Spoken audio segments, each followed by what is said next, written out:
واعلموا أنما غنمتم من شيء فأن لله خمسه وللرسول ولذي القربى واليتامى والمساكين وابن السبيل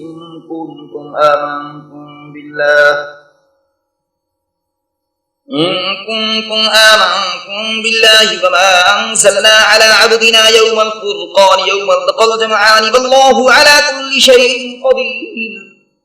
إذ أنتم بالعدوة الدنيا وهم بالعدوة القصوى والركب أسفل منكم ولو تواعدتم لاختلفتم في الميعاد ولكن ليقضي الله أمرا كان مفعولا ليهلك من هلك عن بينة ويحيى من حي عن بينة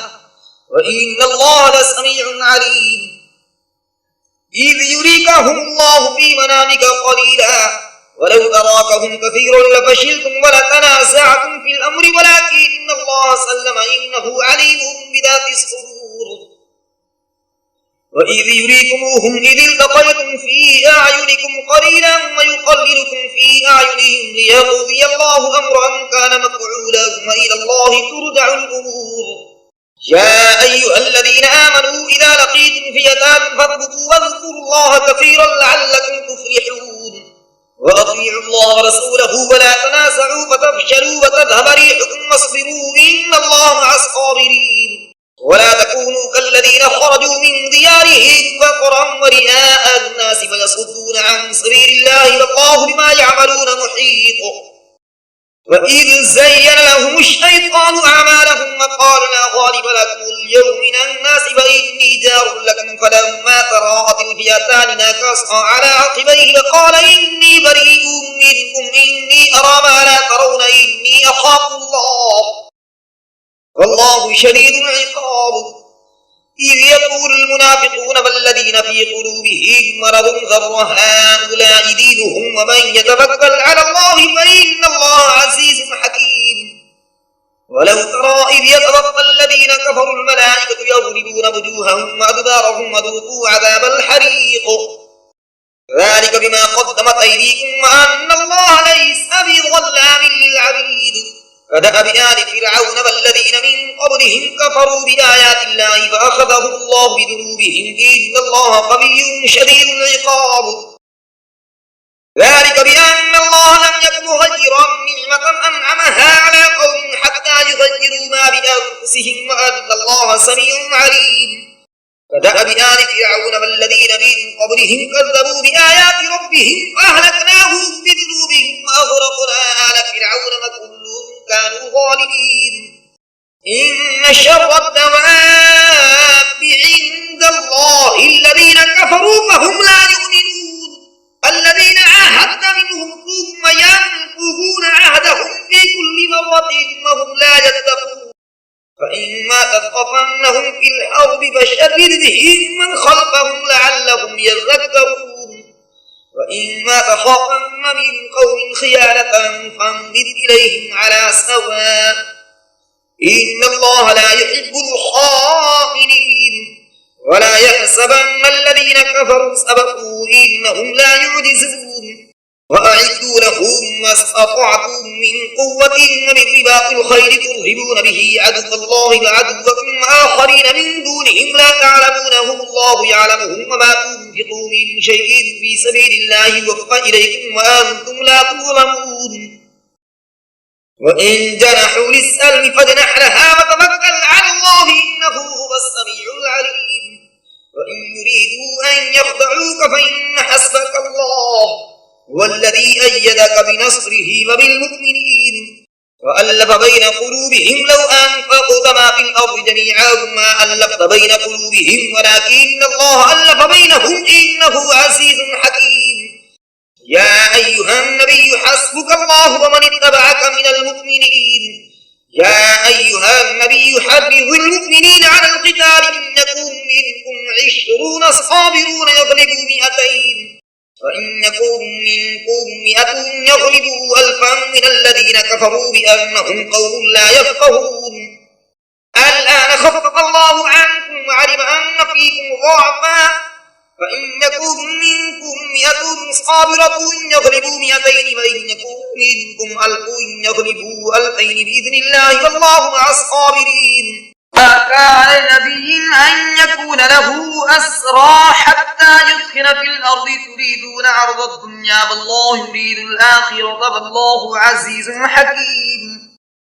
لولا كتاب من الله سبق لمسكم فيما أخذتم عذاب عظيم فكلوا مما غنمتم حلالا طيبا واتقوا الله إن الله غفور رحيم يا أيها النبي قل لمن في أيديكم من الأسرى إن يعلم الله في قلوبكم خيرا يؤتكم خيرا مما أخذ منكم ويغفر لكم والله غفور رحيم وإن يريدوا خيانتك فقد خانوا الله من قبل فأمكن منهم والله عليم حكيم إن الذين آمنوا وهاجروا وجاهدوا بأموالهم وأنفسهم في سبيل الله والذين آووا ونصروا أولئك بعضهم أولياء بعض والذين آمنوا ولم يهاجروا ما لكم من ولايتهم من شيء حتى يهاجروا وإن استنصروكم في الدين فعليكم النصر إلا على قوم بينكم وبينهم ميثاق والله بما تعملون بصير والذين كفروا بعضهم أولياء بعض إلا تفعلوه تكن فتنة في الأرض وفساد كبير والذين آمنوا وهاجروا وجاهدوا في سبيل الله والذين آووا ونصروا أولئك هم المؤمنون حقا لهم مغفرة ورزق كريم والذين آمنوا من بعد وهاجروا وجاهدوا معكم فأولئك منكم وأولو الأرحام بعضهم أولى ببعض في كتاب الله إن الله بكل شيء عليم قالوا معكم فأولئك منكم وأولو الأرحام بعضهم أولى ببعض في كتاب الله إن الله بكل شيء عليم براءة من الله ورسوله إلى الذين عاهدتم من المشركين فسيحوا في الأرض 4 أشهر واعلموا أنكم غير معجز الله وأن الله مخزي الكافرين وأذان من الله ورسوله إلى الناس يوم الحج الأكبر أن الله بريء من المشركين ورسوله فإن تبتم فهو خير لكم وإن توليتم فاعلموا أنكم غير معجز الله يبشر الذين كفروا بعذاب أليم إلا الذين عاهدتم من المشركين ثم لم ينقصوكم شيئا ولم يظاهروا عليكم أحدا فأتموا إليهم عهدهم إلى مدتهم إن الله يحب المتقين فإذا انسلخ الأشهر الحرم فاقتلوا المشركين حيث وجدتموهم وخذوهم واحصروهم واقعدوا لهم كل مرصد فإن تابوا وأقاموا الصلاة وآتوا الزكاة فخلوا سبيلهم إن الله غفور رحيم وإن أحد من المشركين استجارك فأجره حتى يسمع كلام الله ثم أبلغه مأمنه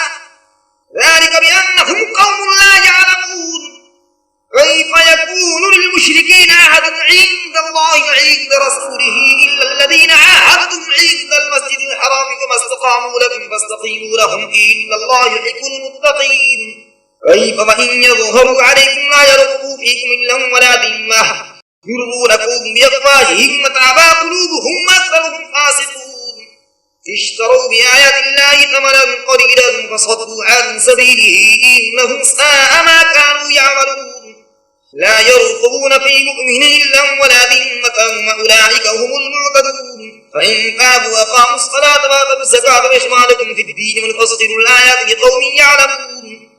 وإن نكثوا أيمانهم من بعد عهدهم وطعنوا في دينكم فقاتلوا أئمة الكفر إنهم لا أيمان لهم لعلهم ينتهون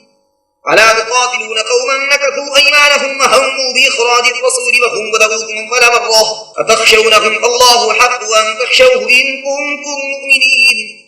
قاتلوهم يعذبهم الله بأيديكم ويخزهم وينصركم عليهم ويشفي صدور قوم مؤمنين ويذهب غيظ قلوبهم ويتوب الله على من يشاء والله عليم حكيم أم حسبتم أن تتركوا ولما يعلم الله الذين جاهدوا منكم ولم يتخذوا من دون الله ولا رسوله ولا المؤمنين وليجة والله خبير بما تعملون. ما كان للمشركين أن يعمروا مساجد الله شاهدين على أنفسهم بالكفر أولئك حبطت أعمالهم وفي النار هم خالدون.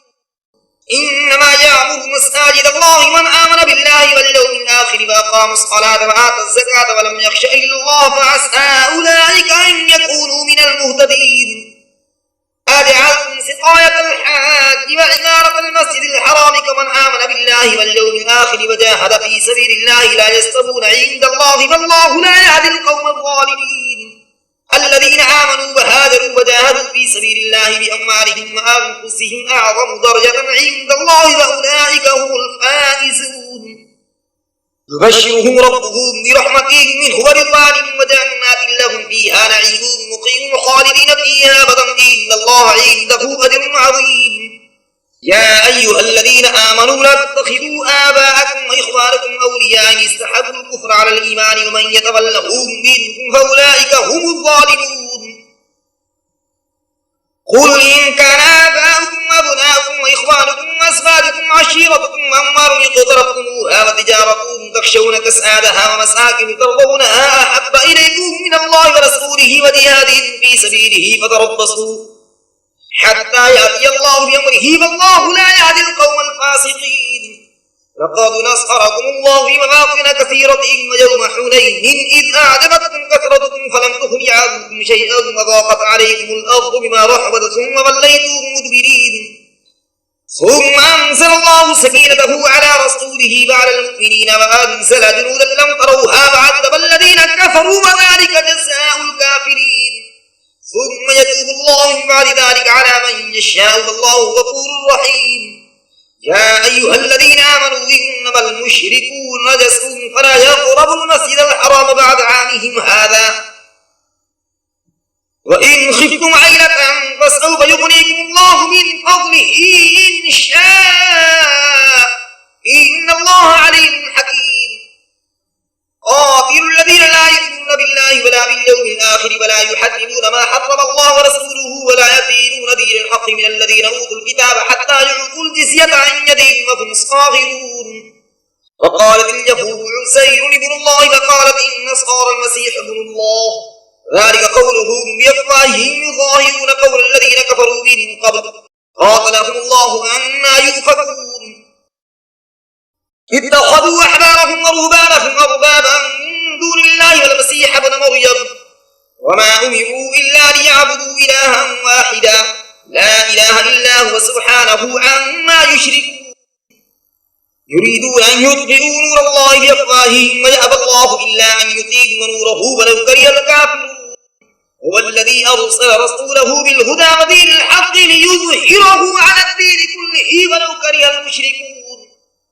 يا أيها الذين آمنوا إن كثيرا من الأحبار والرهبان ليأكلون أموال الناس بالباطل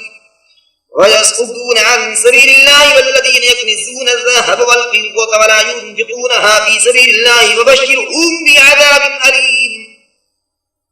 يوم يحمى عليها في نار جهنم فتكوى بها جباههم وجنوبهم وظهورهم هذا ما كنزتم لأنفسكم فذوقوا ما كنتم تكنزون. إن عدة الشهور عند الله 12 شهرا في كتاب الله يوم خلق السماوات والأرض منها 4 حرم ذلك الدين القيم فلا تظلموا فيهن أنفسكم وقاتلوا المشركين كافة كما يقاتلونكم كافة واعلموا أن الله مع المتقين. إنما النسيء زيادة في الكفر يضل به الذين كفروا يحلونه عاما ويحرمونه عاما ليواطئوا عدة ما حرم الله ويحلوا ما حرم الله زين لهم سوء أعمالهم والله لا يهدي القوم الكافرين. يا أيها الذين آمنوا ما لكم إذا قيل لكم انفروا في سبيل الله اثاقلتم إلى الأرض أرضيتم بالحياة الدنيا من الآخرة فما متاع الحياة الدنيا في الآخرة إلا قليل. إلا تنفروا يعذبكم عذابا أليما ويستبدل قوما غيركم ولا تضروه شيئا والله على كل شيء قدير. تنصروه فقد نصره الله إذ أخرجه الذين كفروا ثاني اثنين إذ هما في الغار إذ يقول لصاحبه لا تحزن إن الله معنا فأنزل الله سكينته عليه وأيده بجنود لم تروها وجعل كلمة الذين كفروا السفلى وكلمة الله العليا والله عزيز حكيم انفروا خفافا وثقالا وجاهدوا بأموالكم وأنفسكم في سبيل الله ذلكم خير لكم إن كنتم تعلمون لو كان عرضا قريبا وسفرا قاصدا لاتبعوك ولكن بعدت عليهم الشقة وسيحلفون بالله لم استطعنا لخرجنا معكم يهلكون أنفسهم والله يعلم إنهم لكاذبون عفى الله عنك لما أذنت لهم حتى يتبين لك الذين صدقوا وتعلم الكاذبين لا يستأذنك الذين يؤمنون بالله واليوم الآخر أن يجاهدوا بأموالهم وأنفسهم والله عليم بالمتقين إنما يستأذنك الذين لا يؤمنون بالله واليوم الآخر وارتابت قلوبهم فهم في ريبهم يترددون ولو أرادوا الخروج لعدوا له عدة ولكن كره الله بعاثهم فثبطهم وقيل اقعدوا مع القاعدين لو خرجوا فيكم ما زادوكم إلا خبالا ولأوضعوا خلالكم يبغونكم الفتنة وفيكم سماعون لهم والله عليم بالظالمين لقد ابتغوا الفتنة من قبل فقلبوا لك الأمور حتى جاء الحق وظهر أمر الله وهم كارهون ومنهم من يقول ائذن لي ولا تفتني ألا في الفتنة سقطوا وإن جهنم لمحيطة بالكافرين إن تصبك حسنة تسؤهم وإن تصبك مصيبة يقولوا قد أخذنا أمرنا من قبل ويتولوا وهم فرحون قل لن يصيبنا إلا ما كتب الله لنا هو مولانا وعلى الله فليتوكل المؤمنون قل هل تربصون بنا إلا إحدى الحسنيين ونحن نتربص بكم أن يصيبكم الله بعذاب من عنده أو بأيدينا فتربصوا إنا معكم متربصون قل أنفقوا طوعا أو كرها لن يتقبل منكم إنكم كنتم قوما فاسقين وما منعهم أن تقبل منهم نفقاتهم إلا أنهم كفروا بالله برسوله ولا يأتون الصلاة إلا وهم كسالى ولا ينفقون إلا وهم كارهون فلا تعجبك أموالهم ولا أولادهم إنما يريد الله ليعذبهم بها في الحياة الدنيا وتزهق أنفسهم وهم كافرون ويحلفون بالله إنهم لمنكم وما هم منكم ولكنهم قوم يفرقون لو يجدون ملجأ أو مغارات أو مدخلا لولوا إليه وهم يجمحون ومنهم من يلمسك في الصدقات فإن يعطوا منها رضوا وإن لم يعطوا منها إذا هم يسخطون ولو آتينهم رضوا ما آتاهم الله ورسوله وقالوا حسبنا الله سيؤتينا الله من فضله ورسوله إنا إلى الله راغبون إنما الصدقات للفقراء والمساكين والعاملين عليها والمؤلفة قلوبهم وفي الرقاب والغارمين وفي سبيل الله وفي السبيل فريضة من الله والله عليم حكيم ومنهم الذين يؤذون النبي ويقولون هو أذن خير لكم يؤمن بالله ويؤمن للمؤمنين ورحمة للذين آمنوا منكم والذين يؤذون رسول الله لهم عذاب أليم يحلفون بالله لكم ليرضوكم والله ورسوله أحق أن يرضوه إن كانوا مؤمنين ألم يعلموا أنه من يحادد الله ورسوله فأن له نار جهنم خالدا فيها ذلك الخزي العظيم يحذر المنافقون أن تنزل عليهم سورة تنبئهم بما في قلوبهم قل استهزئوا إن الله مخرج ما تحذرون ولئن سألتهم ليقولون إنما كنا نخوض ونلعب قل أبالله آياته ورسوله كنتم تستهزئون لا تعتذروا قد كفرتم بعد إيمانكم إن نعفو عن طائفة منكم نعذب طائفة بأنهم كانوا مجرمين المنافقون والمنافقات بعضهم من بعض يأمرون بالمنكر وينهون عن المعروف ويقبضون أيديهم نسوا الله فنسيهم إن المنافقين هم الفاسقون وعد الله المنافقين والمنافقات والكفار نار جهنم خالدين فيها يحسبهم لعنهم الله ولهم عذاب مقيم كالذين من قبلكم كانوا أشد منكم قوة وأكثر أموالا وأولادا فاستمتعوا بخلاقهم فاستمتعتم بخلاقكم كما استمتع الذين من قبلكم بخلاقهم وخذتم كالذي خاضوا أولئك حبطت أعمالهم في الدنيا والآخرة وأولئك هم الخاسرون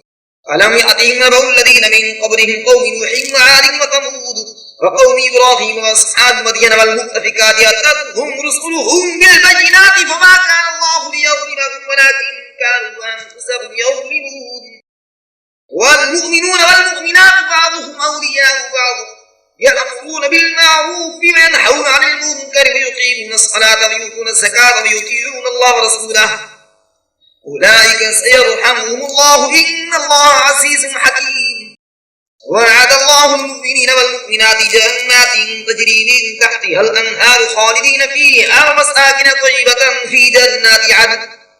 ورضوان من الله أكبر ذلك هو الفوز العظيم يا أيها النبي جاهد الكفار والمنافقين واغلظ عليهم ومأواهم جهنم وبئس المصير يحلفون بالله ما قالوا ولقد قالوا كلمة الكفر وكفروا بعد إسلامهم وهموا بما لم ينالوا ونقموا إلا أن أغناهم الله ورسوله من فضله فإن يتوبوا يك خير لهم وإن يتولوا يعذبهم الله عذابا أليما في الدنيا والآخرة وما لهم في الأرض من ولي ولا نصير ومنهم من عاهد الله لئن آتانا من فضله لنصدقن ولنكونن من الصالحين فلما آتاهم من فضله بخلوا به وتولوا وهم معرضون فأعقبهم نفاقا في قلوبهم إلى يوم يلقونه بما أخلفوا الله ما وعدوه وبما كانوا يكذبون ألم يعلموا أن الله يعلم سرهم ونجواهم وأن الله علام الغيوب الذين يلمسون المطوعين من المؤمنين في الصدقات والذين لا يجدون إلا جهدهم فيسخرون منهم سخر الله منهم ولهم عذاب أليم استغفر لهم أو لا تستغفر لهم إن تستغفر لهم 70 مرة فلن يغفر الله لهم ذلك بأنهم كفروا بالله ورسوله والله لا يهدي القوم الفاسقين فرح المخلفون بمقعدهم خلاف رسول الله وكرهوا أن يجاهدوا بأموالهم وأنفسهم في سبيل الله وقالوا لا تنفروا في الحر قل نار جهنم أشد حرا لو كانوا يفقهون فليضحكوا قليلا وليبكوا كثيرا جزاء بما كانوا يكسبون فإن رجعك الله إلى طائفة منهم فاستأذنوك للخروج فقل لن تخرجوا معي أبدا ولن تقاتلوا معي عدوا إنكم رضيتم بالقعود أول مرة فاقعدوا مع الخالدين ولا تصل على أحد منهم مات أبدا ولا تقم على قبره إنهم كفروا بالله ورسوله وماتوا وهم فاسقون ولا تعجبك أموالهم وأولادهم إنما يريد الله أن يعذبهم بها في الدنيا وتزهق أنفسهم وهم كافرون وإذا أنزلت سورة أن آمنوا بالله وجاهدوا مع رسوله استأذنك أولو القول منهم وقالوا ذرنا لكم مع القاعدين رضوا بأن يكونوا مع الخوالف وطبع على قلوبهم فهم لا يفقهون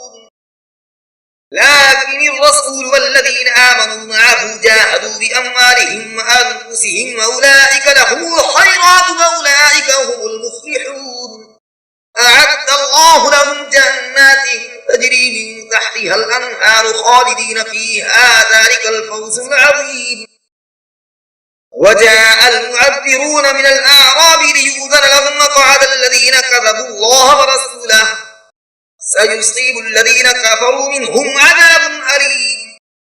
ليس على الضعفاء ولا على المرضى ولا على الذين لا يجدون ما ينفقون حرج إذا نصحوا لله ورسوله ما على المحسنين من سبيل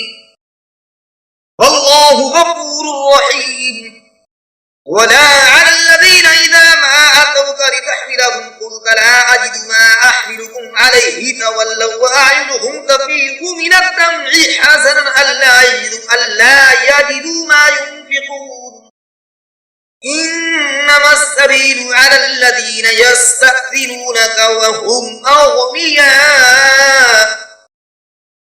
رضوا بأن يكونوا مع الخوالف وطبع الله